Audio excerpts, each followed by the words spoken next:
মিশনের ভর্তি পরীক্ষায় সফল হতে গেলে কিভাবে ছেলে মেয়েকে তৈরি করতে হবে, স্টেপ বাই স্টেপ কয়েকটা পয়েন্টস আমি বলবো। সেইভাবে মেনে চললে পরীক্ষার জন্য উপযুক্তভাবে ছেলে মেয়েটাকে তৈরি করানো সম্ভব। প্রথম স্টেপ যেটা বলবো সেটা হলো একটা রুটিন বানাতে হবে, যে এই সময় আমি স্কুলের পড়া করাবো ছেলেটাকে বা মেয়েটাকে, এই সময় অ্যাডমিশন টেস্টের জন্য পড়াবো আমি। যদি 8 ঘন্টা পড়ার টাইম থাকে 24 ঘন্টার মধ্যে, তার মধ্যে 3 ঘন্টা বা 4 ঘন্টা স্কুলের পড়া, আর বাকি 4 ঘন্টা বা 5 ঘন্টা অ্যাডমিশন টেস্টের জন্য সময় দিতে হবে। বছরের প্রথম থেকে যারা ক্লাস 3তে পড়ছে, এখন সামনের বছর পরীক্ষা আছে, ঠিক এখন থেকে একটা বছর টানা কোনো দিন যেন গ্যাপ না থাকে, 4-5 ঘন্টা অ্যাডমিশন টেস্টের জন্য পড়তে হবে রুটিন বানিয়ে, নিয়মিত একটা তপস্যা ধ্যানের মতো। কোনো দিন কিন্তু গ্যাপ করলে হবে না। আজকে যদি আমি না পড়ি কোনো কারণে, অন্য দিন রবিবার বা শনিবার ছুটির দিন সেটাকে পড়ে সেই গ্যাপটা কিন্তু পূরণ করতে হবে। এটা করতে হবে 1 নম্বর। 2 নম্বর, যেটা যারা একটু ছোটো ক্লাসে পড়ছে 2-3 থেকে, তাদের তো হাতে অনেক সময়, তাহলে সিলেবাস ধরে, যে সিলেবাসটা আছে অ্যাডমিশন টেস্টের, নরেন্দ্রপুরের মেন যে সিলেবাসটা, ওই সিলেবাসটা পড়লে সমস্ত মিশনের মোটামুটি হয়ে যায়। কিছু কিছু অ্যাড করতে হবে ওর সাথে, কোনো জায়গায় অন্যান্য কিছু রয়েছে, সেটা সামান্য কিছু এর সাথে অ্যাড করলেই হয়ে যাবে। তাহলে নরেন্দ্রপুরের সিলেবাসটা ডাউনলোড করতে হবে, সেই সিলেবাস ধরে ধরে হাতের কাছে যে বইগুলো রয়েছে সেই বইগুলো আগে করতে হবে। করার পর বিভিন্ন রেফারেন্স বই কিনতে হবে।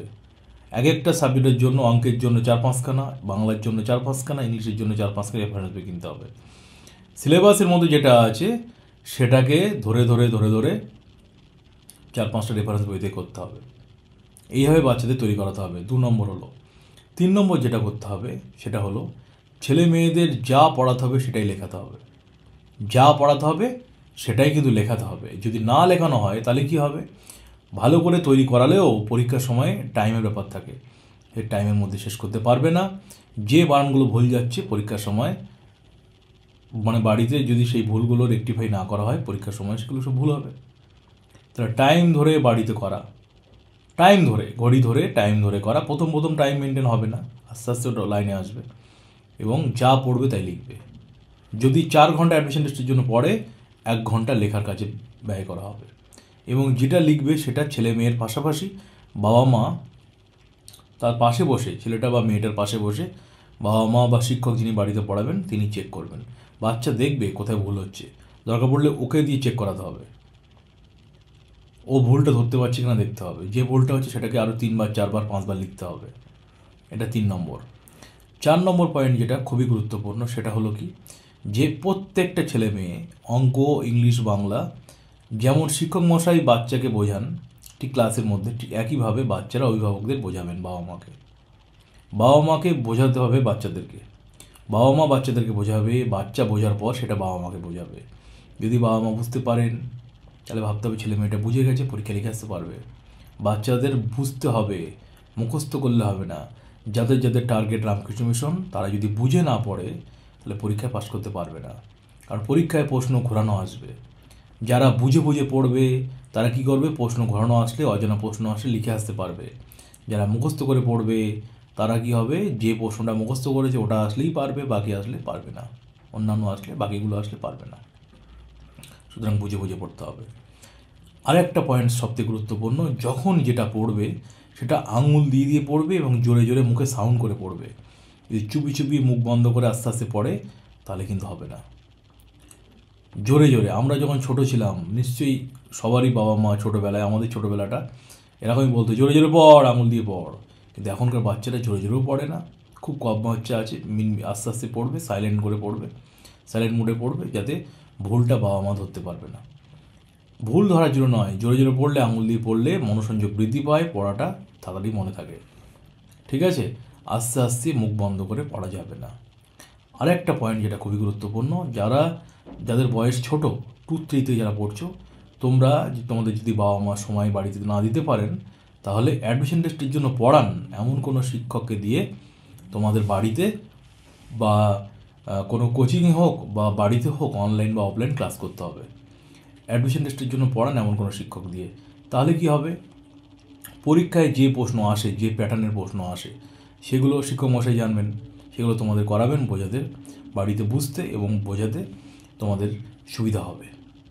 তাহলে কেমন ধরনের প্রশ্ন আসে বুঝে গেলে, তাহলে স্যার যদি তোমাদের সেইভাবে গাইড করেন তাহলে তোমরা পরীক্ষা সেইভাবে লিখে আসতে পারবে, আগে থেকে একটা এর মধ্যে থাকবে, চর্চার মধ্যে থাকবে। এবং যারা ক্লাস 3তে পড়ছে, এখন সামনের বছর 4 হবে, বা যারা এই বছর পরীক্ষা দিয়েছে, সামনের বছর 5 বয়স রয়েছে, 5-এ দিতে পারবে বা হয়তো 6-এ দিতে পারবে, 5টা পারবে না, তাদের বলবো সময় নষ্ট না করে কোথায় কোথায় ভুল গেছে পরীক্ষা, এই বছর হলো না কেন, সেটাকে বাবা মা বা যে শিক্ষকের কাছে ক্লাস হয়েছে সেই শিক্ষকের সাথে আলোচনা করে সেগুলোকে আগে একটা জায়গায় লিখে ফেলতে হবে যে এই বছর এই ভুলগুলো হয়েছে। সেই ভুলগুলোকে শুধরে নিয়ে আবার নতুন করে একদম নেগেটিভ মন থেকে সরিয়ে দিয়ে, হলো না চিন্তা টেনশন সরিয়ে দিয়ে আবার নতুন করে 1 বছর সময় দিতে হবে। আর যে কথাগুলো বললাম প্রথমে সেইগুলো মেনে চলতে হবে, তাহলে হবে। ডিসিপ্লিন মাস্ট, অধ্যাবসায় কঠোর পরিশ্রম মাস্ট, আর রুটিন মেনটেন করতে মাস্ট। বাবা মার মানে ছাত্রছাত্রীর পাশাপাশি বাবা মাকে কঠোর পরিশ্রম করতে হবে। এক জায়গায় অঙ্কগুলো তুলে দেওয়া, এক জায়গায় ইংলিশগুলো তুলে দেওয়া, এক জায়গায় বাংলাগুলো তুলে দেওয়া, এবং রীতিমতো বাড়িতে করাতে হবে। আর যারা ক্লাস 4-এ পড়ছে এই বছর যারা পরীক্ষা দেবে, বা যারা 5-এ পড়ছে সামনে বছর 6-এ পরীক্ষা দেবে, তাদের বাবা মাকে বলবো স্কুলটা পরীক্ষার কাছাকাছি 1-2 মাস আগে স্কুলটা মাঝে মাঝে একটু ছুটি নিয়ে চেষ্টা করতে হবে, যতটা সম্ভব ছুটি নিয়ে, 1-2 দিন, সপ্তাহে 1-2 দিন ছুটি নিয়ে, নিজের কাছ থেকে 1-2 দিন ছুটি নিয়ে বাচ্চাকে ওই দিন পুরো সিলেবাস ধরে ধরে যেগুলো 4-5টা করে চ্যাপ্টার ধরতে হবে, সেই 4-5টা চ্যাপ্টার রিভিশন করাতে হবে। ক্লাসে যেগুলো করানো হচ্ছে সেগুলো বারবার বাড়িতে রিভিশন করাতে হবে। বারবার স্যার যেগুলো ক্লাসে করাচ্ছেন সেগুলোকে বারবার রিভিশন করিয়ে ওই প্যাটার্নের ইংলিশ, অঙ্ক, বাংলা অন্যান্য রেফারেন্স বই থেকে করাতে হবে। এইভাবে যদি করানো সম্ভব হয় আর যদি ঠিকভাবে গাইড পাও, তাহলে অবশ্যই কোনো না কোনো রামকৃষ্ণ মিশনে চান্স পেয়ে যাবে। আর যেখানে যেখানে ভুল হচ্ছে সেই ভুলটাকে তোমাকে রেকটিফাই করতে হবে। আর প্রত্যেকটা ছেলে মেয়ে যদি অঙ্ক পাচ্ছ, ইংলিশ পাচ্ছ, বাংলা পাচ্ছ, মানে এই নয় যে আমার মধ্যে একটা অত্যধিক আত্মবিশ্বাস চলে এলো, যাকে ইংলিশে বলে ওভার কনফিডেন্স চলে এলো যে আমি সব পারবো। যখন এই ভাব চলে আসবে, ভাববে পরীক্ষা সব ভুল হয়ে যাবে।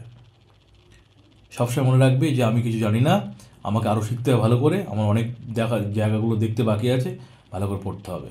সব সময় এরকম ভাবনা থাকবে যে আমি সব জানি, সব পারবো, এরকম ভাব হলে পরীক্ষার সময় সাধারণত ভুল হয়ে যায়।